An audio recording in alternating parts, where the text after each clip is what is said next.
ইসলামের প্রথম কোরবানির একটা বিন্দু এই মাটির নিচে এখনো লুকায়িত আছে।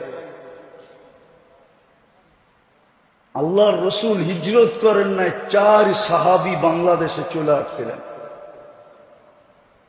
আবু ওয়াক্কাস, ওহাব ইবনে মালিক, কাসিম ইবনে হুযায়ফা, উরওয়া ইবনে সাসা, 2 জন এখান থেকে চীনে গেছেন। আবু ওয়াক্কাস, ওহাব ইবনে মালিক রাদিয়াল্লাহু তাআলা আনহুমা, 2 জনের কবর চীনে আছে।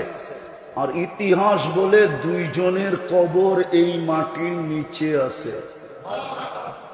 এটা হলো ওই আধ্যাত্মিক শক্তি যেটা ইসলামের প্রথম কোরবানির বিন্দু এই বাংলার মাটির নিচে দাফন হয়েছে। এই জন্য এই মাটি নিয়ে কাউকে বেশি দিন মাটি খেলতে দেয় না।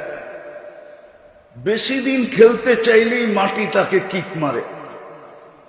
মাটি তাকে, কেউ হয়তো বোঝে, কেউ হয়তো আমার কথা বুঝবে না, বেশিরভাগই বুঝবে না, হয়তো কেউ বুঝলে বুঝতে পারে। এই জন্যই দেখা যায় অল্প কয়েকদিন পরেই মাটি তাকে কিক মারা শুরু করে। কেননা এই মাটির নিচে একটা আধ্যাত্মিক শক্তি লুকানো আছে।